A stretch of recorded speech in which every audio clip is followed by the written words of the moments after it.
Hello दोस्तों, आज हम बात करेंगे ट्यूमर या कैंसर के स्टेजिंग सिस्टम के बारे में।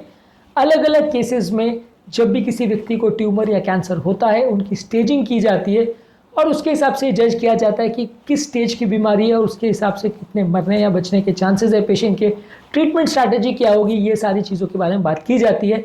लेकिन ये स्टेजिंग सिस्टम होता क्या है और उसके क्या बेसिक्स है, ये जानना और समझना काफ़ी ज़रूरी है, क्योंकि जब तक आपको इसके बारे में समझ नहीं होगी आपको ओवरऑल मैनेजमेंट स्ट्रैटेजी क्या की जा रही है, क्यों की जा रही है और आपके पेशेंट के आप क्या एक्सपेक्ट कर सकते हो, ये समझ नहीं आएगा। इसलिए आज हम स्पेसिफिकली बात करेंगे ट्यूमर के स्टेजिंग सिस्टम के बारे में। टॉपिक बहुत ही इंपॉर्टेंट है, इसलिए इसे एंड तक देखिएगा। टॉपिक पर जाने से पहले जो लोग हमारे चैनल पर नए हैं उन्हें रिक्वेस्ट करूँगा कि चैनल को सब्सक्राइब करें, वीडियोज़ को लाइक करें, शेयर करें, फॉलो करें, कमेंट करें, पूरा देखें।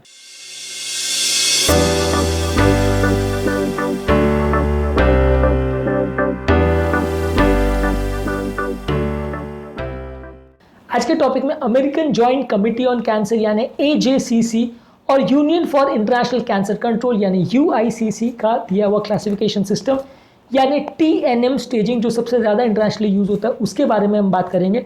टॉपिक बहुत ज़्यादा इंपॉर्टेंट है और बीच से देखने पर आपको समझ नहीं आएगा, इसलिए इसे एंड तक देखिए। चलिए शुरू करते हैं इंपॉर्टेंट वीडियो।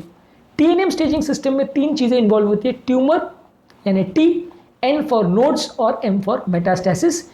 सबसे पहले होता है ट्यूमर यानी टी। इसमें जो मेन ट्यूमर है जहाँ से आपका कैंसर जनरेट हो रहा है या ट्यूमर जो बढ़ रहा है वहाँ पे जो उसका साइट है उसके हिसाब से इसको क्लासीफाई किया जाता है। इसके बेसिकली 3-4 सब टाइप्स है, इसमें TX, T0, TIS और T1, 2, 3, 4 ऐसे इसको क्लासीफाई किया जाता है। TX का बेसिकली मतलब है कि मेन ट्यूमर कहाँ पे है उसको मेजर नहीं कर सकते, वो मेजरेबल नहीं है किसी कारणवश, तो उसे TX बोला जाता है, इन्हें डाउटफुल है। T0 का मतलब है कि ट्यूमर मिल ही नहीं रहा, ट्यूमर के साइंस है, कहीं पे कोई सिम्टम्स हो रहे हैं पेशेंट को, ट्यूमर के कहीं ना कहीं होने की पॉसिबिलिटी ज़रूर है लेकिन वो मिल नहीं रहा, तो उसे T0 बोलते हैं। TIS का मतलब है कि ट्यूमर अभी तक स्प्रेड नहीं हुआ है लेकिन एक ही जगह पे मौजूद है, उसे ट्यूमर इन सीटू यानी ट्यूमर IS बोलते हैं। और इसके बाद ट्यूमर को 1, 2, 3, 4 क्लासीफाई किया जाता है, यानी 1 थोड़ा बड़ा, 2 उससे बड़ा, 3 उससे बड़ा और 4 सबसे बड़ा, यानी कितना वो अपने एरिया में है और कितना वो लोकलाइज स्ट्रक्चर्स में स्प्रेड किया है उसके बेसिस पे T1, 2, 3, 4 ऐसा बोला जाता है। इसी तरह से नोड्स के बारे में भी है, नोड्स को N के हिसाब से क्लासीफाई किया जाता है। NX का मतलब है कि नियर बाय लिम्फ नोड्स जो है उनको आप इवेलुएट नहीं कर पा रहे यानी वो डाउटफुल है, तो आप उसको X डाल के छोड़ देते हो। जैसे TX हमने छोड़ा था कि ट्यूमर मिल नहीं रहा या ट्यूमर के बारे में आप मेजर नहीं कर सकते, उसको TX छोड़ दिया। NX में नियर बाय नोड्स मेजर नहीं कर पा रहे कोई भी कारण से, उनका इवेल्युएशन नहीं पॉसिबल नहीं है, तो उसे NX बोलते हैं। N0 का मतलब है कि कैंसर आसपास के लिम्फ नोड्स में स्प्रेड नहीं किया है। और इसके अलावा N1, N2, N3 का बेसिकली मतलब ये है कि आसपास के कितने लिम्फ नोड्स में स्प्रेड किया है। जितना हायर लिम्फ नोड में स्प्रेड किया उतना ज़्यादा डेंजरस कैंसर है, उतना ज़्यादा लिम्फ नोड में स्प्रेड हो गया उतना ट्रीटमेंट उसका मुश्किल होगा, उतना प्रॉब्लम्स आने का चांस ज़्यादा होगा।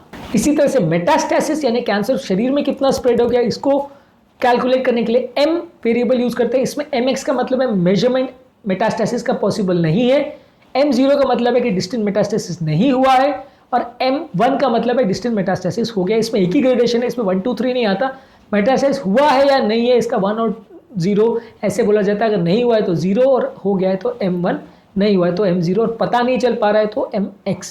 तो ये बेसिकली मेटास्टेसिस का है।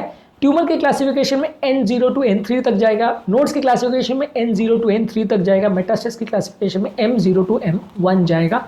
ये बेसिकली TNM स्टेजिंग है। इसमें हर एक वेरिएबल में ट्यूमर का साइज कितना है, नोड्स कितना स्प्रेड किया और मेटास्टेसिस कितना है, उसके बेसिस पे हर एक की वैल्यू डिफाइन की जा सकती है। फॉर एग्जांपल अगर कोई ट्यूमर का स्टेज 3 है तो उसको T3 बोलेंगे, नोड्स का स्टेज 2 है तो N2 बोलेंगे और मेटास्टेसिस का 0 है तो उसको M0 बोलेंगे। तो इस तरह के ट्यूमर को T3, N2, M0 ऐसा बोला जाएगा। वही कोई अगर ट्यूमर T1 में है, नोड्स 1 में है और M0 है तो उसको T1, N1, M0 ऐसा बोला जाएगा। तो इसमें अलग अलग कॉम्बिनेशन हो सकते हैं। हालांकि अगर मेटास्टेसिस हो गया ट्यूमर तो फिर ज़्यादातर उसको ट्रीट नहीं किया सकता। ये सारे ग्रुपिंग सिस्टम के बेसिस पे हम TNM के हिसाब से पेशेंट को स्टेज 0 to स्टेज 4 में क्लासीफाई करते हैं। इसमें स्टेज 0 का मतलब ये है कि कार्सिनोमा इन सिटू है यानी एक पर्टिकुलर जगह पे ट्यूमर है लेकिन स्प्रेड नहीं किया है। स्टेज 1 में यानी थोड़ा स्प्रेड कर दिया है लेकिन आसपास के लिम्फ नोड में स्प्रेड नहीं हुआ है तो उसको स्टेज 1 बोलेंगे। स्टेज 2 का बेसिकली मतलब है कि आसपास के लिम्फ नोड में स्प्रेड हो गया लेकिन पूरे शरीर में स्प्रेड नहीं हुआ है। स्टेज 3 का मतलब है कि लिम्फ नोड में और ज़्यादा स्प्रेड हो गया है और थोड़ा बहुत नोड्स के अलावा आसपास के टिश्यूज़ में भी स्प्रेड हो गया है पर बहुत दूर कहीं स्प्रेड नहीं हुआ है, पूरे डिस्टेंट पार्ट में स्प्रेड नहीं हुआ है। स्टेज 4 का मतलब है कि पूरे शरीर में स्प्रेड हो गया, यानी जो ट्यूमर की ओरिजिन साइट है उससे भी बहुत दूर कहीं स्प्रेड हो गया। इसको एडवांस या मेटास्टैटिक कैंसर बोलते हैं।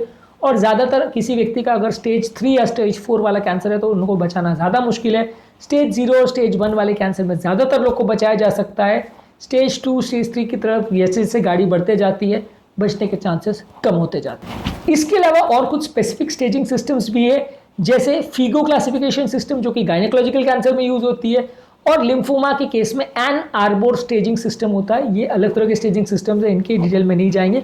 बेसिकली समराइज करने के लिए आप कैंसर को 3 स्टेज में डिवाइड कर सकते हैं। लोकलाइज यानी एक पर्टिकुलर जगह में, रीजनल मतलब एक पर्टिकुलर जगह में नहीं लेकिन आसपास स्प्रेड हो गया है, और डिस्टेंट का मतलब है कि पूरे शरीर में स्प्रेड हो गया है। बेसिकली ये स्टेजिंग्स के हिसाब से आप पेशेंट को बता सकते हैं कि उसके बचने या मरने के चांस कितने ज़्यादा है। अगर वो कैंसर दूर तक स्प्रेड हो गया है तो ज़्यादातर बचने के चांस लगभग नहीं के बराबर है, मृत्यु जितना ज़्यादा स्प्रेड हो गया उसके हिसाब से ज़्यादा होगा। अगर लोकलाइज कैंसर है और थोड़ी सी जगह में है, स्प्रेड नहीं हुआ यानी स्टेज 0 या 1 में है, तो ज़्यादातर लोगों को बचाया जा सकता है और उनके बचने के चांसेस अच्छे हैं। पेशेंट की अच्छी किस्मत है कि वो ठीक टाइम पे आपके पास आ गया है। तो बेसिकली क्लासिफिकेशन सिस्टम या स्टेजिंग सिस्टम को जानना समझना इसलिए ज़रूरी है ताकि हम पेशेंट की दवाइयों को प्लान कर सके, ट्रीटमेंट स्ट्रैटेजी को प्लान कर सके, उसके मरने या बचने का क्या चांसेस है उसको बता सके और उसके ट्रीटमेंट को ओवरऑल एग्जीक्यूट कर सके। इसको साथ में ग्रेडिंग सिस्टम के साथ कंबाइन किया जाता है, जिसमें माइक्रोस्कोप में ट्यूमर के सेल्स कितने डिफ्रेंशिएटेड या अनडिफ्रेंशिएटेड दिखते हैं उसके हिसाब से दोनों को क्लासीफाई करते हैं, और स्टेजिंग और ग्रेडिंग को मिला के पेशेंट की मैनेजमेंट स्ट्रैटेजी डिसाइड होती है। ग्रेडिंग सिस्टम क्या होता है उस पर हमने एक ऑलरेडी सेपरेट वीडियो किया जो कि आप हमारे चैनल पर देख सकते हैं। इसके अलावा से ट्यूमर और कैंसर से संबंधित और भी बहुत सारे वीडियोस हमने किए हैं, जिसमें क्या खाएं क्या नहीं खाएं, क्या करें क्या नहीं करें, क्या है बेस्ट टिप्स, ये सब चीज़ हमने कवर किए। इन सारे वीडियोज़ को ज़रूर चेकआउट करें। टॉपिक एंड करने से पहले जो लोग हमारे चैनल पर नए हैं उन्हें रिक्वेस्ट करूँगा कि चैनल को सब्सक्राइब करें, वीडियोज़ को लाइक करें, शेयर करें, फॉलो करें, कमेंट करें, पूरा देखें। Thank you.